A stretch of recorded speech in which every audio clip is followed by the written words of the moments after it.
Much to Florine's relief, the argument didn't continue into dinner and things reverted to how they usually were between everyone. As expected, most of their discussion revolved around the upcoming meetings with the Empire's aristocrats, at least it seemed like it did, at first. "Do you think Imperial sentiment for the Sorceress Kingdom has improved much?" Florine asked. "As far as genuine sentiment goes," Leanne said, "it hardly matters. What matters is that enough time has passed without any negative incidents for the Empire's citizens to become blind to the things they aren't comfortable with. It's their speciality, after all." She wasn't sure that it was a speciality, as it was something that many people would do if they could get away with it. Imperial propaganda always made its citizens look up. If one took it in a positive light, it meant that they encouraged people to strive for greatness. On the opposite end of things, it meant that they turned a blind eye to the vast majority of people who never achieved the greatness that Imperial propaganda dangled before the masses. "So you finally recognize that it's a problem?" Clara idly swirled her glass of wine. "I recognize the practical issues that it causes," Leanne pointed across the table with a breadstick. "And, yes, that includes the fact that they're probably stunting the development of or even throwing entire fields of job classes in the trash. What they did with their civilian nobility is telling enough. It takes centuries to develop a real, working institution, and they've committed to creating a new one that does an old job with new job classes." "You think that institutions can create new job classes?" Ludmilla asked. "Well, yeah, it only makes sense." Leanne dropped the breadstick into her soup. "Since we're stuck here in Backwardsville, we've got a jillion examples of basic societies, and we can draw lines of evolution for various job classes because we're just a step or two above all the tribes around us. A lot of them have to be a result of social constructs or the advance of civilization. Tribes have mystics and shamans, but those are actually druids or some variant of them. The second organized religion sets up shop, priests, clerics and paladins start popping up. If organized religion becomes big enough, you get acolytes and squires added to their institutional production line. Civilian nobles show up when secure heartlands appear, and things like industrial productivity and domestic statecraft become more important than a martial skill set. If urban centers didn't exist, there wouldn't be any rogues. Everyone that would have been one would be a ranger instead. It did present all sorts of interesting possibilities. The question was what the threshold for job class development in a society was and whether it could be forced. As far as the Sorceress Kingdom was concerned, the diplomat job class didn't exist. Clara was in the process of creating an academy for vocations that the Sorceress Kingdom's government would require in the future, so would any commoners without the background for traditional diplomatic job classes end up with the diplomat class? What about bureaucrats? Maybe they already existed somewhere else. If so, the Sorceress Kingdom might be farther behind places in the world that had gone for long periods free of civilization-ending catastrophes than they thought. "Anyway," Leanne said, "with what Ludmilla mentioned about the empty container thing, we should figure out what to fill them with. Stuff that isn't lame. Florine's got a few good ones, but she refuses to use them." "She does?" Ludmilla said. "She does," Leanne nodded. "It's almost like magic. She's not a diplomat, she's a diplomancer." I think I'll use that from now on. The Gonye School of Diplomacy. At least it was better than goobing. Then again, it might attract magic casters who mistook it for a new school of magic. "Well, at least it's related to what I was getting at," Ludmilla said. "In the Draconic Kingdom, I found out that an ability I learned just after meeting Lady Shaltier did more than I assumed that it did. It's far too easy to get caught in that trap of thinking that one has a reasonable grasp on what they're doing. If we go by what our adventurers are capable of with their job class levels, those in civilian vocations are missing a lot. Lady Shaltier and the others always encouraged me to explore what I'm capable of. I thought I was doing just that, but it appears that it wasn't anywhere near enough. I wonder if I can develop a get your stuff for free skill," Leanne mused. "Don't you dare," Florine shot her friend a look. "Says the person who can literally make tribes sign over their territory for nothing." "This and that are two different things," Florine said.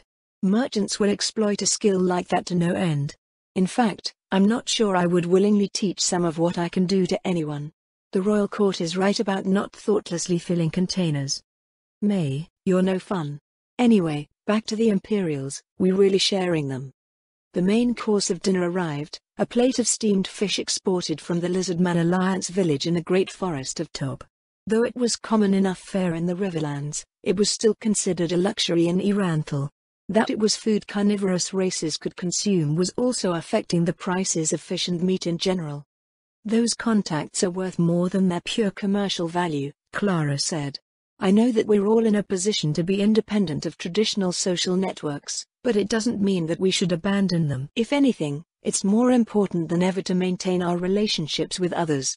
We don't need them for security or economic advantage anymore, but it is crucial that we work together as members of the House of Lords. Domestically, we must be an example to all of the new leaders participating in the Sorceress Kingdom's legislative processes. In terms of foreign affairs, we must all be on the same page in terms of national policy. I agree, Florine poked at her fish with a fork. We cannot sow the seeds of unhealthy rivalry. In addition to what Clara mentioned, the Sorceress Kingdom is well on its way to becoming the regional hegemon. If our house is divided, it will set a poor example for our allies. Fine, Leanne grumbled. But we better get returns on this or I'm gonna be hella mad. Guiding people to those best suited for meeting their needs is good enough, Clara said.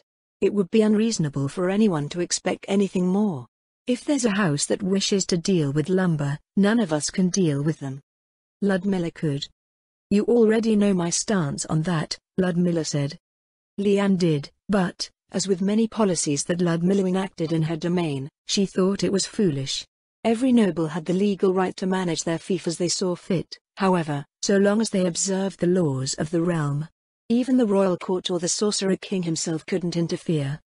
The point is that we lose little by directing them to House Jesn and gain much in return, Clara said. I believe Lady Albedo would categorize this as leveraging social capital. Social capital was one of the few things that the Prime Minister didn't have a set of quantitative indicators for. Broadly speaking, it was a term that attempted to qualify the value which social aspects held in society and how it influenced its workings. All living things had varying degrees of awareness of those aspects, and those aspects would be according to one species, but lords, including human nobles, were especially sensitive to them. Despite this, it was strange to actually have a term for it. Much like diplomacy, it was something that was taught and exercised through everything that it involved rather than it being a thing in itself. That made it a vague, intangible concept, but the important part was that its representation as a concept made it an actionable component of policy. As with most things, it was intrinsically neither good nor bad. The Draconic Kingdom, with Queen Auriculus at its head, could be considered an exemplar of what happened when social capital was engineered with superlative expertise.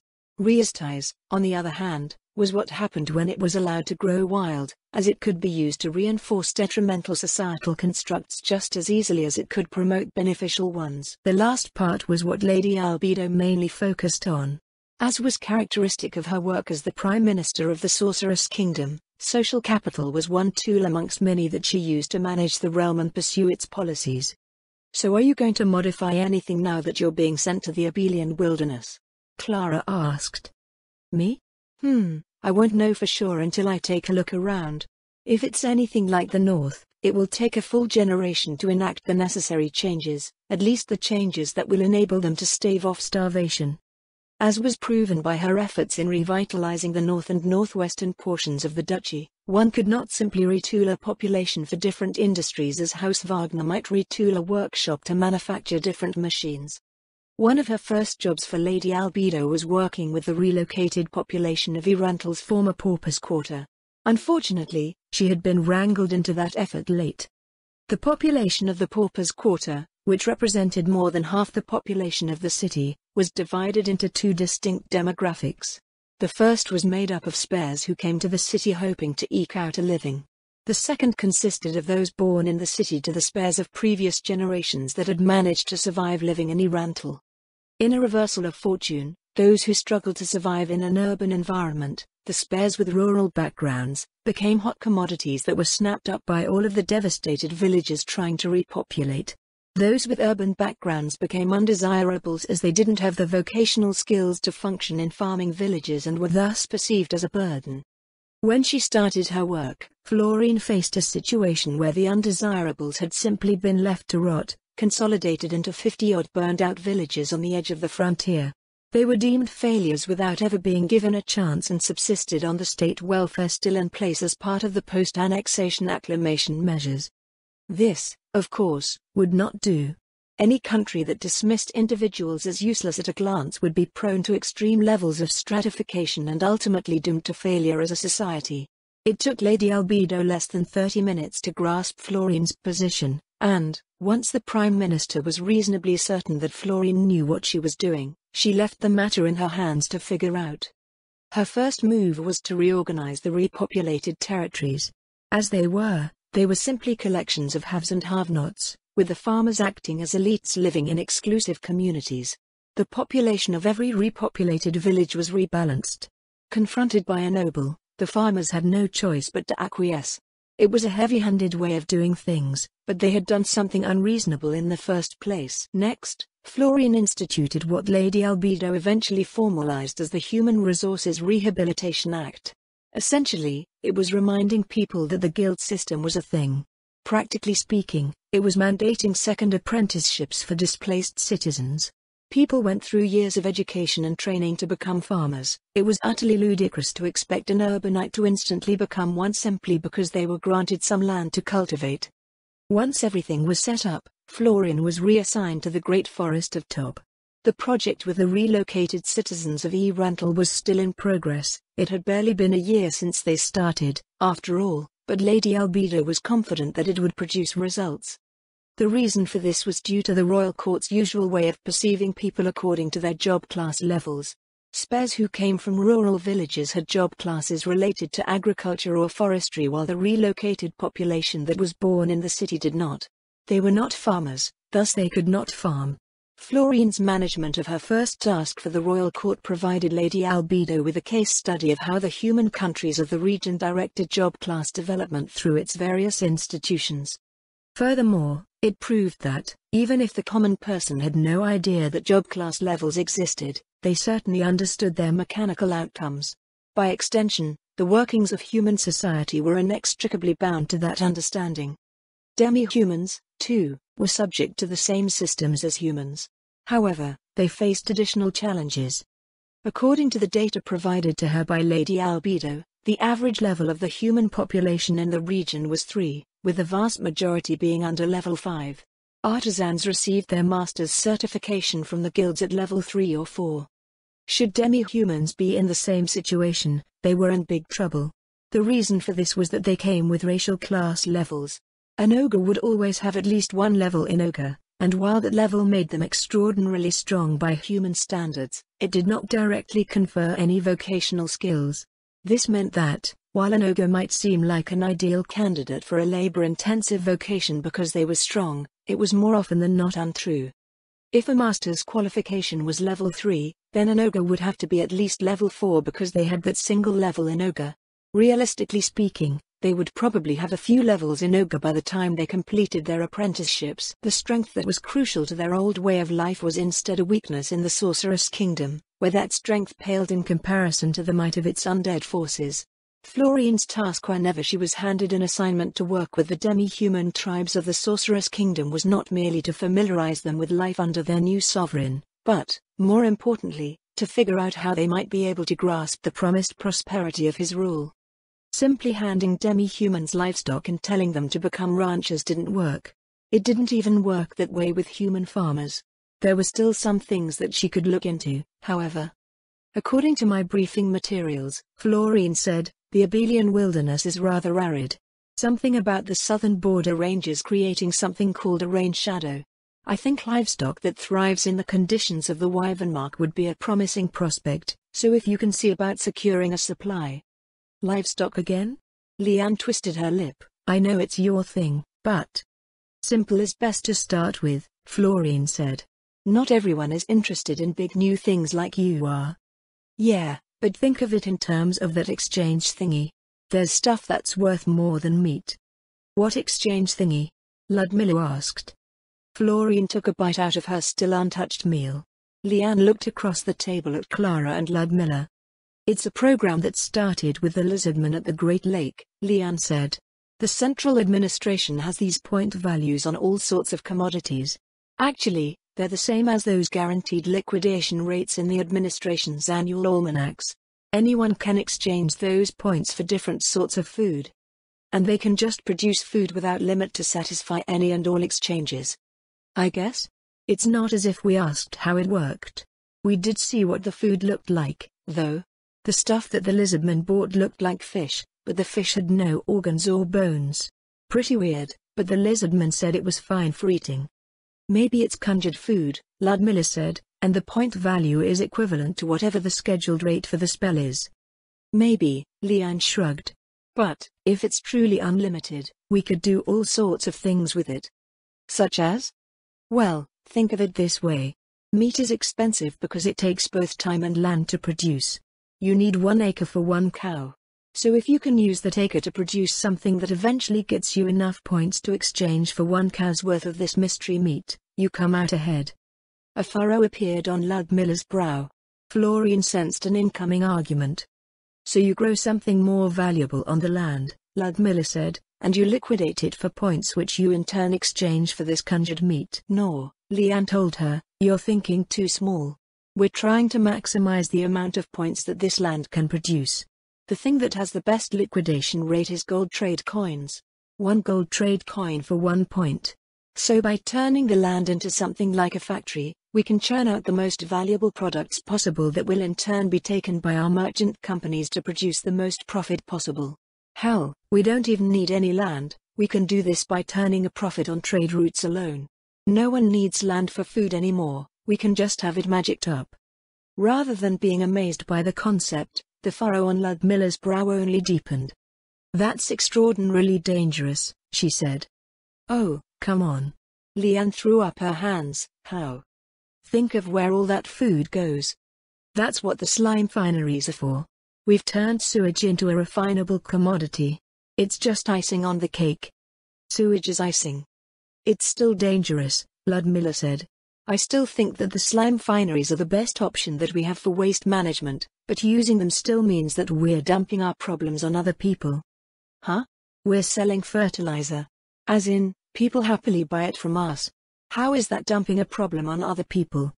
Because it results in improved food production, Ludmilla replied. Which in turn results in population growth.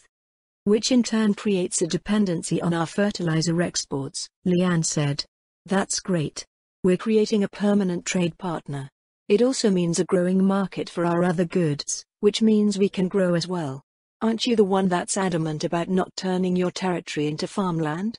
The larger our industries get, the fewer farmers we need for food production because we are no longer dependent on land for food. Yes, but selling fertilizer to others implies that they're using land for food. As their population grows, they will clear more land for industry. We may save 1 acre of land here, but we'll lose 10 acres elsewhere. No, we'll save 1 acre of land here and they'll lose 10 acres of their own damn land. That's not our problem. It is our problem. It's everyone's problem. And it isn't the only one. A growing population means higher war potential. We'll be upsetting the balance of power in whatever region we do business with. That sounds perfectly fine to me, Leanne said. Why wouldn't we want our economic partners to gain an advantage over their neighbors? If they do anything we don't want them to, we can just pressure them into not doing it because they're dependent on our exports.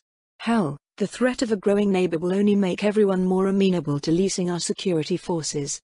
Anyone who attacks anyone will get minced by the undead. Ludmilla sighed, but she didn't have an answer to Leanne's response. Leanne wasn't pleased over her win, however. She only looked unhappy at being unable to dislodge Ludmilla from her position. The discussion moved on to their business with the Empire in earnest, and, with the benefit of their rings of sustenance, carried well into the next morning. With her upcoming assignment, Florian could only hope that everything went well. After she saw her friends off at the manor gate, Florian looked in the direction of Ludmilla's city manor. Ludmilla, may I spend the next week or so with you in Warden's Vale? You're more than welcome to visit. Is this to do with your assignment in the Abelian wilderness? Yes, that's right. I'd like to see how things are going in the upper reaches. Well, Lady Shiltir is transporting me to Warden's Vale at noon today. I'll let her know you're coming. I'll be there. I should take this chance to check on the baby. Florine went back into her manor, heading directly to her solar T-Air, I'll be going to Warden's Vale before heading over for my assignment. Her lady's maid visibly brightened. Will I be able to come with you, then, my lady? She smiled at her attendant's enthusiasm. T-Air used to follow Florine wherever she went, but, after a close call with a particularly skittish tribe of demi-humans, Florine did her work without her lady's maid.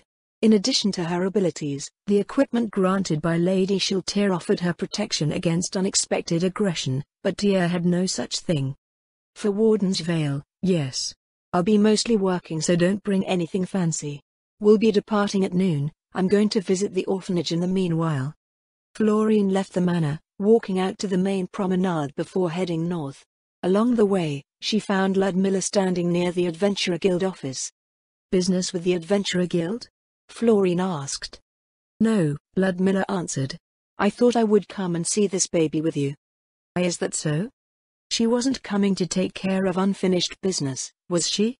Florine's stomach started to churn as she imagined Ludmilla kicking down the orphan Nara and crushing his head underfoot in front of all the other orphans. Is it possible? It is. When it comes to duty, Ludmilla would even turn on Clara. They walked together in silence with the cold wind raking through their hair. Could she dissuade her from her course? While the persuasive ability of oratory classes might be mistaken as mind-affecting, they in reality were not. Undead were just as vulnerable to raw charisma as anyone else. Speaking of children, Florine said, how is Glaza doing? Maybe she could soften Ludmilla up by bringing up her own daughter. No, in hindsight, that wouldn't work. She would brandish her blade at her own flesh and blood if it came down to it. I haven't heard much at all since we left for the Draconic Kingdom, Ludmilla replied. Nana only reports interesting findings, and the lizardmen instructing her on druidic magic aren't very keen about writing progress reports. As far as her regular schooling goes, her performance seems satisfactory and she hasn't killed any of the other children yet. Yet? Was that an expectation? She always had trouble figuring out what was going through Ludmilla's mind, even when she was still a human. When they were children, one could almost swear that she was the third son of House Saradnik rather than its sole daughter. It didn't help that she lost her mother early on. They turned and entered the western gate of the demi-human quarter, turning again almost immediately at the gate of the orphanage. Florine knocked on the door of the small office near the entrance. A woman's voice came from within. Yes? It's me, Lady Negredo. Baroness Gonye. I've come to see how the cub is doing. The sound of rustling papers was followed by that of a chair being pushed back. A woman roughly halfway between Ludmilla and Florine in height appeared, dressed in a long-sleeved black dress. Delicate black gloves covered her hands and an opaque black veil hung from the brim of a tasteful hat. Welcome, Lady Gonye. Lady Negredo froze as her head turned to Ludmilla. Oh. You're Lady Shiltir's first vassal here, are you not? Yes, my lady, Ludmilla lowered her head in a curtsy. It's a pleasure to make your acquaintance. Likewise, Lady Negredo replied. It would be so kind of you to not level any of our facilities during your visit. Ludmilla blinked as Lady Negredo left the office and walked by. It seemed that even Lady Albedo's sister was wary of her. Did something happen? Not that I know of. Haven't you been here before? Cecilia say. I have. Several times. Lady Negredo was always in the nursery, however, so I have no idea why she would say that. Given Lady Shiltir's reputation amongst the members of the royal court, and Ludmilla's position as a frontier noble, Florine had a good idea why. So, Lady Negredo said, I've heard you've returned successful from your duties in the Draconic Kingdom. We've laid the groundwork for diplomatic and economic ties, yes, Florine replied. But our relationship with the Draconic Kingdom is something that must be cultivated over time. How enviable, Lady Negredo sighed. I hope to one day be able to serve His Majesty in some similar capacity. Sabos seemed most pleased upon his return.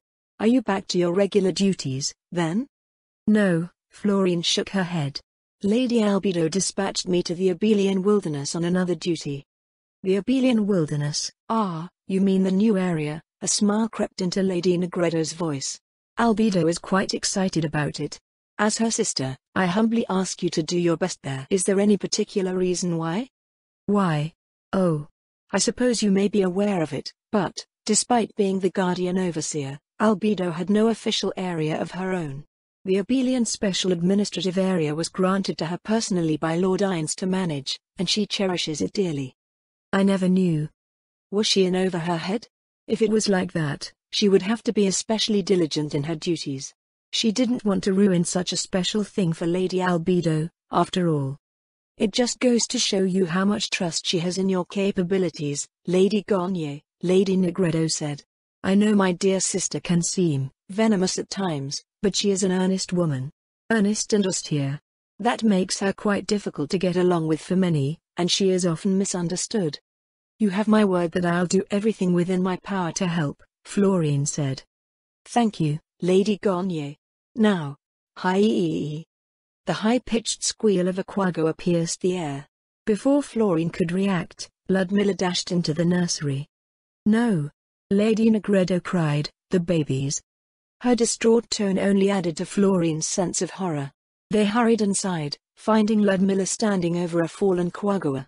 The Narcub was lying atop it, kneading his claws in its cream-colored fur. Every time it flexed its claws, the quagga twitched. Zuilu, Lady Negredo asked, are you all right?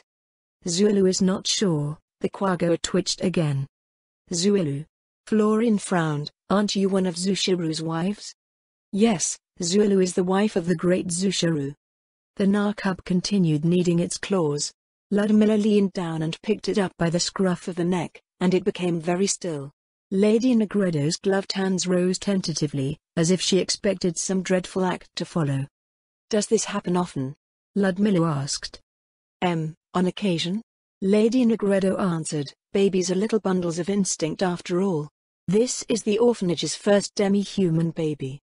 Why is that? Florine asked, don't demi-human tribes war with one another all the time? They do, Ludmilla said, but orphans are still cared for by the tribe. Unlike humans, they don't cast aside children as an economic burden. Extra hands in the wilderness are always precious. As is war potential. Yes, that's right, Lady Negredo said. We weren't sure how to care for this beast-man child because of our lack of experience with demi-humans in general. That's when Hegemil suggested that we hire a quagga caregiver.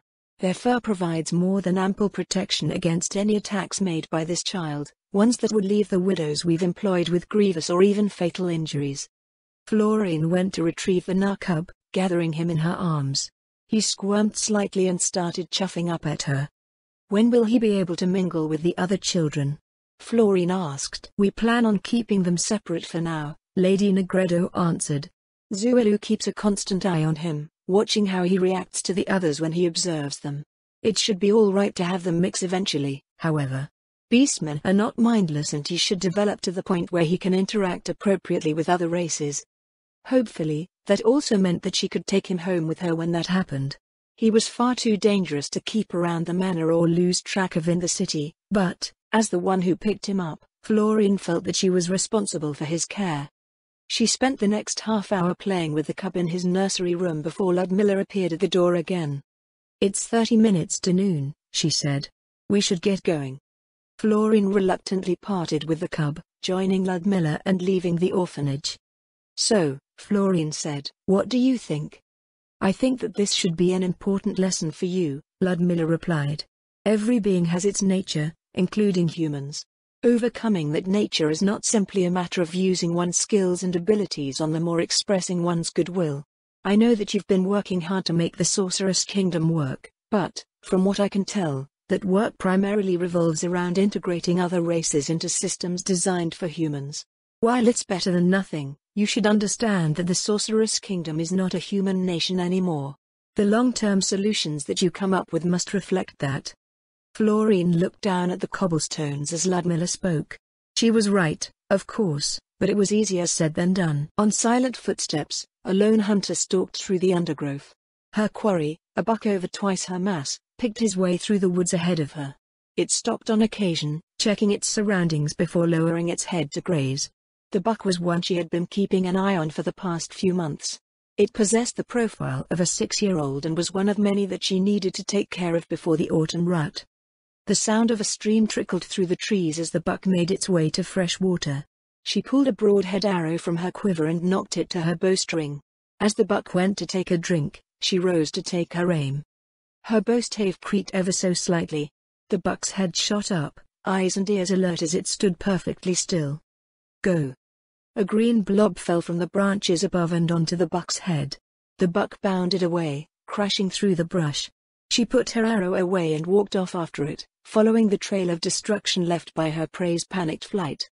Not 100 meters away, she found the buck sprawled across the roots of a highland pine. Its head had been melted clean off and blood flowed out of the stump of its neck. The crimson stream didn't get far, however, as it was being absorbed by the slime that had killed the deer. "Good job, Em," she said. "Let's get this guy dressed." If the slime understood her, it gave no visible indication. Its satisfaction could be sensed over their telepathic bond, however. She laid out a tarp, then drew her dagger and got to work. After exposing its body cavity, she sorted out the contents. Most of the offal would go to the fish farms, while the choicest organs would end up at the butcher. She divided them into the 2 preservation containers in her pack. Once she separated the hide, she laid it out for Em to clean out while she wrapped up the carcass in a shroud of sleep. When Em was finished, it hopped onto her head. She bundled up the hide and added it to her pack before hefting the carcass onto her shoulders. Before her family had come to Warden's Vale, it was crazy to think that a 35-kilogram girl could carry a 100-kilogram deer around. Now, it was just an everyday thing. At some point along the way down the valley to the road, she realized that a pink-haired girl was walking beside her. Hi?" The pink-haired girl didn't respond. She wasn't even looking at her, she was looking at the slime riding on top of her head. "Friend?" the girl asked in a soft, monotone voice. "I guess you could say that. My name is Yelena, I'm a ranger in training. This is Em, an emerald forest slime. It's my companion." Ooh. Was she impressed? Her delivery was so deadpan that she couldn't tell. "She's you," the pink-haired girl pointed to herself. "Nice to meet you, she's you," Yelena replied. "I'd shake your hand, but mine are kinda dirty." "Need help?" "Nah, I do this every day." They continued along their way, following the banks of the forest stream. It was still early in the morning, and the sun had just risen above the mountains in the east. The sound of birds filled the air and they walked past the occasional animal that didn't notice them go by. "So, are you a ranger, as well?" "Kind of. I'm a scout." "Better." "A scout? Does that mean you're in the army?" "I'm joining the army too." Shizu offered Yelena an unreadable look. "Really? Really? Is Em joining too?" "Of course. Em goes everywhere with me." "What is Em?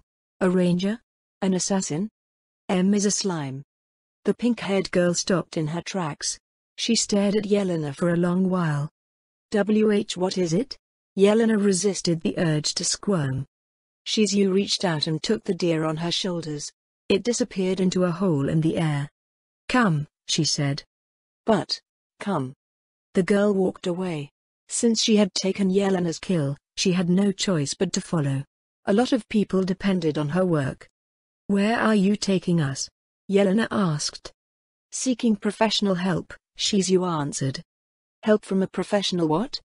"A professional ass." Shizu's voice trailed away before resuming again, "an expert on slimes." Was there such a person in Warden's Vale? Or was she going to end up in Irantal? The new ships made it a short trip, but it still wasn't somewhere she could casually travel. Eventually, they ended up at the shore of the lake, looking out over its northern end. While the body of water wasn't even a year old, many rumors had already sprung up around it. The northern portion of the lake was so deep that even the lizardmen didn't know how far down it went, and people kept speaking about unspeakable horrors lurking in the depths. Shizu led them to a cluster of boulders that stuck out along the waterfront. She hopped onto the largest of them, then cupped her hands around her mouth. "Tekalili." Shizu's cry echoed over the waves, "Tekalili. Tekalili." What was she doing? Were the rumors true about being a monster in the lake and Shizu was calling for it? A monster that was a slime expert? As a resident of Warden's Vale, she had witnessed too many unbelievable things to dismiss anything out of hand.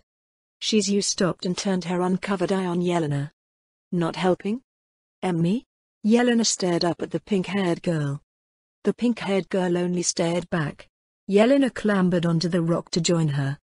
Tekalili. Tekalili. Tekalili. Tekalili. Tekalili. Together, they called out over the waves.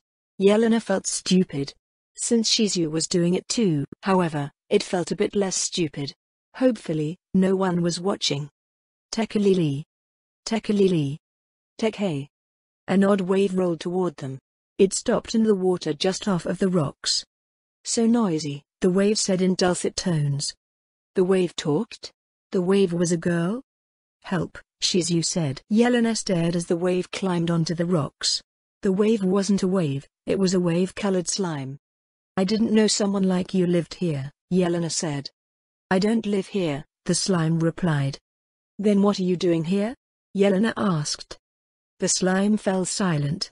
Did she ask something she wasn't supposed to? Building, Shizu said. Aquatic construction. So the slime built stuff underwater? But what did that have to do with being a slime expert? Just because she was a slime? That didn't make any sense. Humans weren't human experts just because they were humans. Anyway, the slime slimed up to them. What do you need help with? Shizu looked up at M. The talking slime seemed to follow her gaze, though she shouldn't have needed to. Slimes had short-range blind sense and they were more than close enough together. And just what do you expect me to do? The slime said. Build consultation? Big Sister Solution is a professional slime. Shizu. Help. The slime let out a long sigh. Fine, she said. Let's hear it. Yelena wasn't sure what she was supposed to be talking about, but she talked anyway. After several minutes of meandering, she fell into an awkward silence. Big Sister Solution raised a pseudopod thoughtfully to her head in a human-like gesture. I see, the slime said. So M is joining the Royal Army but it doesn't have a job. Except it sounds like it's already a ranger or a rogue. Actually, M looks a bit fat. Is it about to undergo mitosis? What?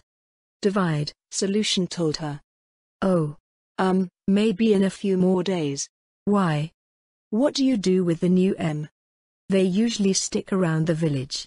The villagers were sort of wary of them at first, but now they mostly just let them do their thing. It helped that doing their thing involved keeping the village nice and clean. They also usually stayed out of sight most of the time, hanging around the sewers and in damp and shadowy places. Are they under your control? Solution asked. If you mean like M, yeah. Despite sounding reluctant to help at first, the talking slime now seemed interested in her EMS. In that case, Solution said, I think you should form a party. A party? Yelena said, like how adventurers team up? Something like that. If I heard correctly, the Royal Army's Ranger Corps is supposed to serve as an auxiliary force that conducts reconnaissance missions. Usually, that means us stealthy types working alone, but if you're a tamer, actually, wouldn't Lady Aura know more about this than me? You know Lady Aura? Of course, the slime said. Going by your response, I take it that you know her? Yeah, Yelena nodded. Commander Willuvian and Leluvian are away in the Draconic Kingdom, so when Lady Aura's patrol route takes her by here, she collects reports from all of the local patrols. Then you should ask when you see her next, Solution told her. All right, I'll do that. Thanks. MHM, the slime said as she returned to the water. Work hard for Lord Ain's sake. Of course she would. He was her god, after all. A gust of wind made its way along the shore, sending Yelena and Shizu's hair to the side. Yelena glanced at the other girl. Do you think our idea will work? Yelena asked. Let's find out, Shizu answered. Right now? Shizu nodded once. At least it meant they would have to drop by the village. She needed to bring her kill to the butcher. Yelena returned the greeting of the Death Knight at the gate and headed straight to the south side of the village square. The butcher looked up from his work at the counter. Oh, Yelena. I swear you get faster every week, or not. Did it get away? She unslung her pack and placed the containers filled with offal on the counter. No, Yelena replied. Shizu? The pink-haired girl produced the deer carcass and placed it on the counter. She probably had something like Lady Zaradnik's bags to carry stuff in. The butcher checked over everything before filling out a paper slip. Here you go. Thanks, Yelena smiled. She looked down at the slip as they left the shop, mentally adding the amount to her total savings. It wouldn't be long before she moved to the harbor to join the army. They had a barracks and everything at the base, but she still thought it would be good to have some spending money. Maybe some new magic items would come out. Her next stop was the greengrocer, to whom she sold the fruits and vegetables that she had harvested along her patrol route. After that, she went to the tanner on the southern end of town to sell a deer hide. Finally, she returned to the village square to report to the light tower. House Zaradnik kept meticulous records of all industrial activities in its territory, including forestry. It wasn't something that the nobles ever did in her old village, but, as Yelena grew stronger as a ranger, her understanding as to why also seemed to grow clearer. The clerk smiled brightly as Yelena approached the counter, but then the elder lich appeared at her side, bowing low. That was weird. Yelena placed her paperwork on the counter, unsure of what was going on. The human clerk appeared just as confused as she was as they watched the elder lich work. Your activity has been logged and will be filed in the administrative archives, the elder lich said after a few minutes. Taxes have been deducted from your account as per your forestry contract with House Zaradnik. Thanks? Yelena retrieved her account book, exchanging one last, confused look with the human clerk. The elder liches usually weren't so long-winded. In fact, they usually let the clerk on duty do most of the work at the front counter. She left the light tower, scratching her head. That was weird, she said to Shizu. What do you think was going on? Who knows? The pink-haired girl replied as she looked around. I don't see any other slimes. I'll call them together, Yelena said. Before we do anything else, I have to go tell my parents that I'm done for the morning. Okay. Yelena called to her EMS through their bond with her as she walked to the western side of the village where her home was. Two of them were waiting outside the door by the time they got there. Most people believed that slimes were slow, but they could be pretty quick if they wanted to be. Shizu knelt to examine them. Yelena pushed open the front door. Ma, I'm back. Welcome back, dear, her mother said from the kitchen. How did everything go? I finished my work for the morning, Yelena replied. I'm going to be doing something with them, so I probably won't be back until after work tonight. Back outside, she found Shizu sitting in the middle of 3 EMS. The one on Yelena's head hopped off to join them. You have a lot, Shizu said. They split up a lot when the village first came up, Yelena said. Once there were a few hundred in the sewer, they stopped multiplying unless we moved some over to populate the other villages. They only grow big enough to split when I let them eat a bunch on patrols now. You don't want any more? I'm not even sure what I'm doing with the ones that I already have. A party is 6 people. Does that mean I need one more or 2? Shizu rose to her feet and walked off. Wait, where are we going? To see Lady Aura. Lady Aura is here? Lady Aura's patrol route encompassed the entire Sorceress Kingdom, so one never knew when she would pop up. Some people would probably think that it was unreliable, but Lady Zaradnik said that it made it so that any potential intruders wouldn't ever be sure when it was safe to cause trouble. Lady Aura was powerful, but Lady Aura and her magical beasts couldn't be everywhere. Cultivating the belief that she could be anywhere was a better way to do things. So where do we need to go? Yelena asked. Lizardman Village. Okay. Just give me a moment. Yelena went back inside her house. To get to the Lizardman Village, they would be taking a wagon to the harbor so they could board a ship to the Lizardman lands. Was calling them lands correct? Dash in the middle of the lake. If so, she could bring the herbs that she had gathered and sell them to the alchemists. Shizu had 3 EMS in her arms and 1 on her head when Yelena went back outside.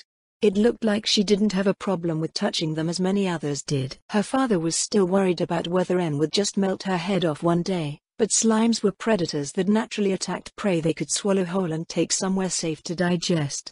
Otherwise, they would only do so if provoked. They boarded a wagon waiting in its lot by the village square. The Solita took them down the road into the valley and across the dam to the harbor. No one stopped Shizu when they entered the citadel area, so it looked like she was allowed to go wherever she wanted. This is where I'm going to be living soon, Yelena proudly said as they passed the army base. Shizu's M-colored eye went to the blocky grey buildings. Really? Yelena smiled. Lady Zaradnik said that I would as soon as I learned my letters and numbers, so I did it as fast as I could. Even the village teacher was shocked at how fast I was. You're a good girl, Shizu said. Do many people want to fight for Lordines? Everyone likes His Majesty here, Yelena said. No one is as strong as the undead, though. But Lady Zaradnik said that rangers are special. They can do a lot of things that the undead can't, so they're useful for the royal army. My village has 4 other kids in training and the other villages have 4 or 5 as well. How come other human areas aren't doing it? Human? Yelena looked across the wagon at Shizu. She didn't have a tail or scales. Her ears weren't pointed and her skin wasn't green, nor did she have horns or claws or fur. She did call Solution sister, so was she actually a slime? But Solution looked like a slime and Shizu looked like a human. Maybe Shizu was a slime that could mimic other appearances. It would be neat if M could do the same thing one day. If she was a slime, then maybe that was why she was so interested in M. Maybe M would have a girlfriend soon, though that didn't quite make sense. The wagon stopped in front of the Faculty of Alchemy. Yelena hopped off the back of the wagon. Everyone in Warden's Vale loves His Majesty, Yelena said. Maybe that's why. I'll be right back. She took the preservation containers filled with herbs with her into the faculty office. The elder lich at the front desk summoned one of the alchemists working in the secret laboratories further within the building. Hello, Yelena, he said. Hello. It looks like the Kescalos roots are coming into season. I guess our estimates were off about how many we had to go through before the next batch came in. Is that bad? No, we just have to readjust our resource allocations. This is just the thing, though. We got our hands on the formula for a new skincare product, and Kescalos makes up a substantial portion of the base. With the price regulations on quality of life items, cosmetics are our most profitable products. If you say so. The alchemist smiled slightly at her response. Aren't you 13 or so already? He said, girls are usually interested in this sort of thing before your age. Yelena shook her head. While most of the people in Warden's Vale followed the 6, a few specialists that were hard to find didn't. 4 out of 5 of the majors in the Faculty of Alchemy didn't when they moved in, and only a few of them had switched back from the 4 to the 6 since then. Some of them didn't worship any gods at all, which was even crazier. Once the alchemist finished sorting out her things, she returned to the wagon with another slip. Shizu was under the wagon, lying on her back. Hey, are you all right? Yelena rushed over and went to her hands and knees. She didn't look hurt. Yelena thought she had fallen off and the Soul Eater had rolled over her, but that had never happened before. The wagon was in the same place, too. What are you doing down there?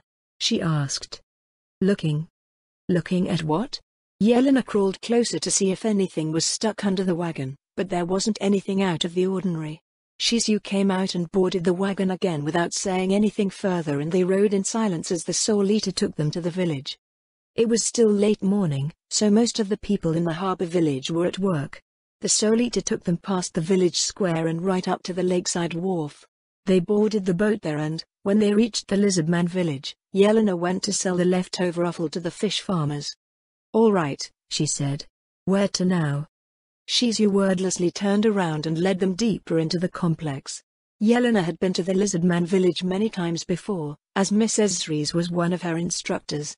They passed the residential ring and crossed the bridge to the interior, walking through the small market manned by Lizardman merchants. At the center of the village was its druid grove, which the Lizardman had just started that spring. 9 saplings made a ring around the fringes of the mostly bare island, and it was there where they found Lady Aura. She was standing with her brother, Lord Mayor, and together they watched the familiar, red-leafed figure of Glaza. The Dryad held out a hand, palm outward. Cure poison. A swirl of healing magic washed over her target, a big grey wolf with a cut on its side. Lord Mayor leaned from left to right and back again as he examined it. Ooh. Did it work? Lady Aura asked. Yeah, Lord Mayor answered. Well, congrats. See, congratulations. Hee. Glaza looked down, scratching the back of her neck. The wolf in front of her went poof. It looks like that training menu worked, a Lizardman druid to the side said. I don't think the other kids could survive it, though. I didn't think I would survive it, a plaintive voice rose from Glaza. Please tell me that's the end of it. For now, Lord Mayor replied. Once you learn a couple more second-tier spells, we can start again. Better learn some useful ones, Lady Aura said, or it's going to suck for you. The Dryad's leaves rustled as she sighed. Lady Aura looked over to where Yelena and Shizu were standing. Did you find anything, Shizu? She asked. Shizu turned her one-eyed gaze on Yelena. Lady Aura rubbed her chin. You're Yelena, right? One of the trainee rangers from the first village. Yes, my lady, Yelena nodded. I met Shizu while I was doing my rounds, and then we went to the lake where we met a slime named Solution. Solution said that I should make a slime party and told us that you would probably know more about how to do it. A slime party? Yeah, like an adventurer party. The Dark Elf Range appeared at the EMS. So each one will have a role? Like healers and damage dealers. And a tank, Lord Mayor added. Sort of like Lady Bukabaku Shagama? MMH, can that even happen? Lady Aura said. You mean one of those slimes becoming like Lady Bukabaku Shagama? No. I meant being able to turn them into a party. They obviously can't be anything like Lady Bukabaku Shagama. I don't see why not, Lord Mayor said. They're heteromorphs, right? They should be able to level just like anyone else. Lady Aura crossed her arms, looking at the EMS with an envious expression. That sounds so cool, she said. I want to try it out too, but I'm already at my limit. Arg. So is it a good idea? Yelena asked. You should try it out, Lord Mayor said. Having a full party everywhere you go would be pretty strong. The strength of pets isn't limited by the strength of the tamer here. Ugh, Lady Aura made a face. If everything wasn't so weak, this place would be crazy. So, you're going to have a slime fighter and a slime healer of some sort, a slime wizard, too? I don't think a wizard would work, Lord Mayor said. They all have to be something that won't have too many problems operating in the wilderness. The rangers here are all becoming scouts for the Royal Army, I think. A frown crossed Lady Aura's lips. That doesn't leave very many options, she said. At least not to begin with. That part probably doesn't matter. Lady Aura shared a look with Lord Mayor. You mean train them all up as rangers and druids? Lady Aura said. Druids and rangers are already pretty versatile, Lord Mayor replied. They don't have to all do the same thing, either. So something like 3 rangers and 3 druids? 3 druids and 3 rangers, Lord Mayor nodded. Each druid could have a different specialization. Like a healer and a summoner and a nuker. Then you can have different rangers, too, Lady Aura added. 2 that specialize in melee and 2 that specialize in ranged combat. You added an extra slime, big sis. Does it have to be 6? Lady Aura's look turned cross. Lord Mayor shied away. I don't know, he said. In that case, you can have 2 healers, a summoner, and a nuker. The party would be more stable that way. Yelena looked down at her EMS. It seemed like she would have to feed them more. So, she said. 8 slimes. 4 rangers and 4 druids. 2 rangers that are good at melee combat and 2 that are good at ranged combat. 2 druids specialized in healing, 1 specialized in summoning and 1 more specialized at nuking, Lord Mayor said. Damage dealing spells. A druid like me. Don't forget your skills and abilities as a tamer, Lady Aura said. I just have basic ranger training, Yelena said. If my lady could help with that. I guess I could give you some pointers. Thank you, my lady. Lady Aura smiled. Now, all that's left for you to do is teach your slimes magic. Yelena froze.